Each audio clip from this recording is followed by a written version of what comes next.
তো আপনার সমস্যাগুলো কত বছর ধরে হচ্ছিল?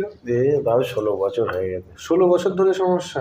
2 বছর ঠিক থাকে, আবার 15 দিনের জন্য। ওনার কোমরটা ডান দিকে বেঁকে গেছে এবং ওনার ডান পাটা অনেকটা বড় হয়ে গেছে। ওনার রাইট ইন্টারনাল অবলিক মাংসপেশিটাকে এইভাবে রিলিজ করছি, সোয়াস মাংসপেশিটাকে এইভাবে স্ট্রেচ করছি।